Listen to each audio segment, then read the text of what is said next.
Ciao, Team Bella. Welcome to the channel. It's me, your girl, Miranda Jo, Mrs. Thinking of a Master Plan, and I'm so excited for today. So I am participating in the 25 Days of Planner Tips hosted by Tamara, the Paper and Pen Girl, and I have participated since the inception of this concept. I love it because all different types of planner content creators all get together and they have so many different styles. There's TNs, there's disc bound systems, there's ring planners, there's Hobonichis, you name it, you're going to get a gamut of wonderful, wonderful tips from everyone that's participating. So Tamara, thanks again for the invitation. 25 Days of Planner Tips, Switching Planner Systems. And I'm kind of excited to talk about this one. So if you're coming over from Elissa Nolani's channel, welcome, welcome, welcome. She was day 12, I'm day 13. And if you've not watched everyone else, go back to the beginning. Tamara kicked it off for us on day 1. Go back and check it out and see if there are any tips to help you, especially because it's planner switching season. It's trade out season. Like, you know, trading out like on the basketball team, get it? So since it's trade out season, then you may be considering trading some of your current planners, and I'm going to talk you through some tips that I found. So the first tip is to evaluate your current planner system. And by planner system, by now you guys know we mean the physical planner. You know, your lineup, not how you go about planning, but that specific brand or planners that you're using. So what works well in that current system? What is not broke? Because you know, if it ain't broke, don't fix it, right? So what do you like about it? Do you like the fact that your layouts are super neutral and you could put 1,000 stickers in and just make it your own? Or do you appreciate the fact that your planner is very minimalistic and you're just a paper and pen type girl? Maybe that's it.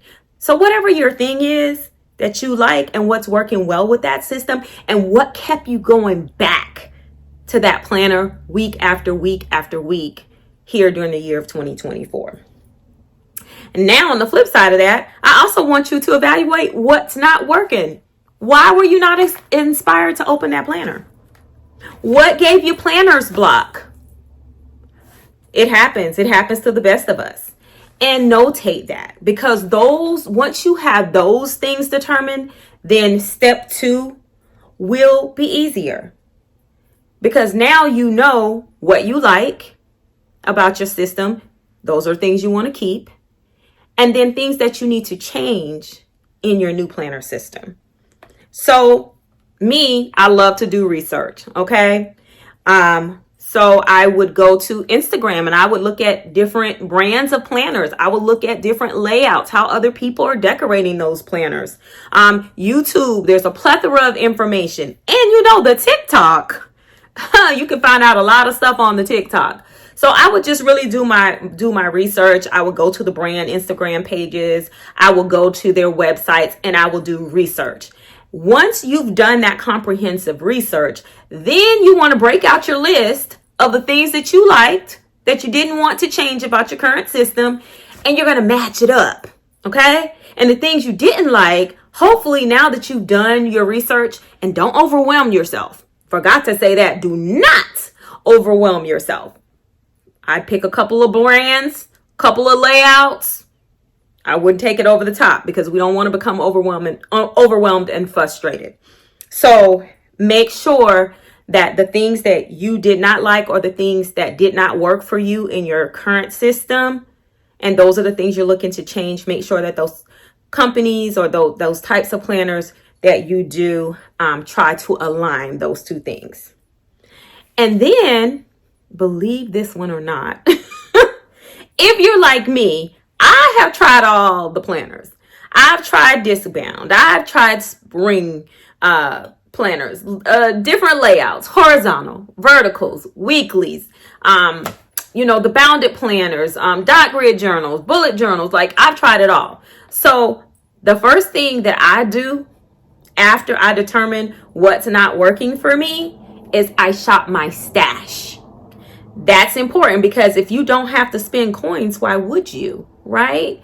So if I didn't have to spend my money, and maybe what I'm looking for is something that I had in the past that I'm overlooking, because your needs change, your life changes, your situations change, therefore your planner style needs to adapt with that, right?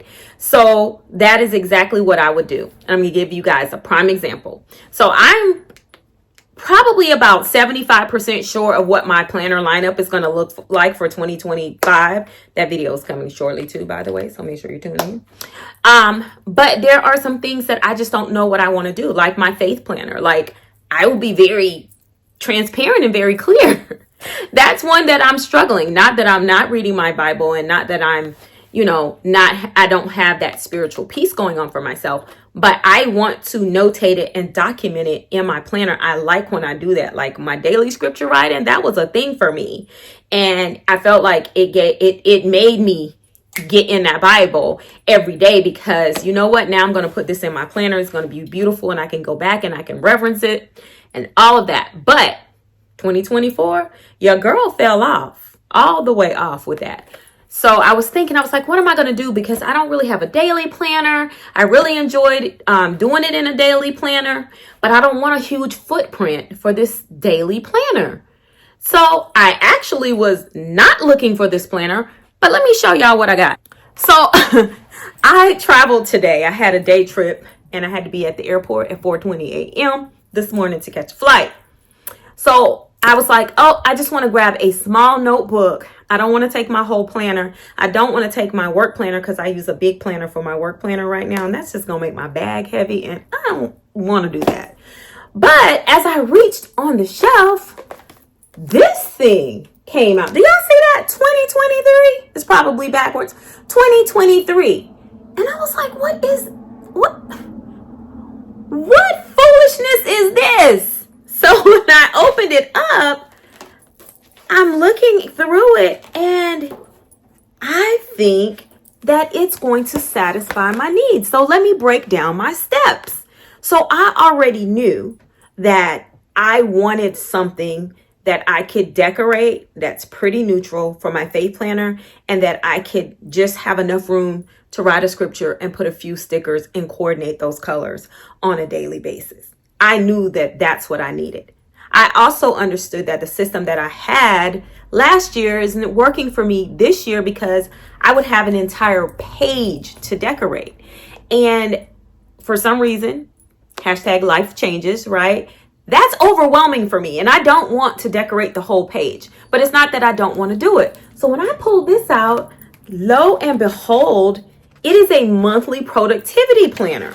Now you may think, productivity, girl, that is for list making. But follow me through. Follow me. So it has the monthly, so I can write all my scriptures for the month. It's undated, because sometimes I need some act right, and I may skip a month or 2 or 4, okay?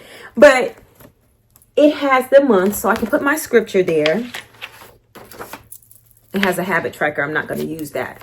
But I feel like these pages, these sections here, they're perfect for daily scripture writing. It's just enough room. My writing will fit on there.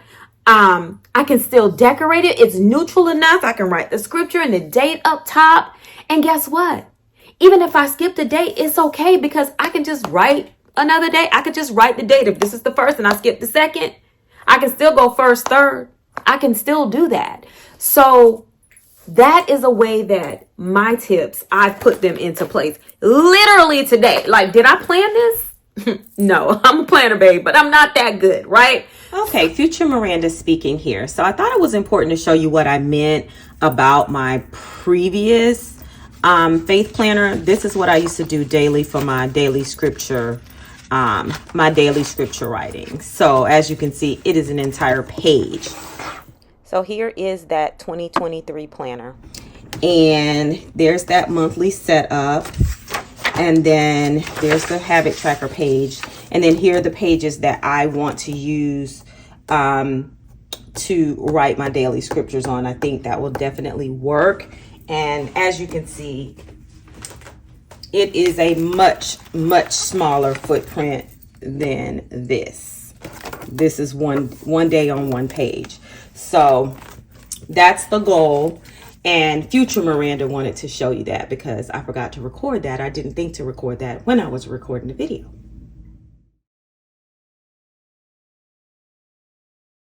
So step 1, we want to evaluate. Choose it or lose it. If it's something that is working for you, you want to choose that in your new planner system. And if it's not working and it's detracting you from getting into your planner, then you want to lose that. So that's step 1. Step 2, do your research. Do your due diligence, okay? Do not overwhelm yourself. Pick out a couple of planners, maybe about 2 or 3, and really deep dive those planners. Go out and use your resources, YouTube, Instagram, the TikTok, and just see what other people are doing to draw some inspiration. So step 3 is to shop your stash, just as I did. If you can save yourself some money by maybe revisiting something that A, you didn't use, B, it may have not worked for you in the past, but now in this season of your life, it may work for you, go ahead and do that. And if not, go ahead and set that budget and then go ahead and purchase that planner and get it all swapped out. But if it ain't broke, don't fix it, okay? Choose to use the things that work and lose those things that don't work about your current system. So I really hope that these tips help you if you are still indecisive like myself about what your planner layout is going to look like in just a few weeks. Like 2025 is going to be here in a few weeks. Oh my goodness. So tomorrow, the 14th, go on over to Beverly Plans. She is the next creator in the collaboration. And again, if you came from Alyssa Nolani, thank you. And Team Bella, I'm back. I'm back. We'll talk about it. We'll discuss it. I hope you guys have enjoyed the collaboration. Check out the other wonderful content creators. I'll see you soon. Ciao, baby.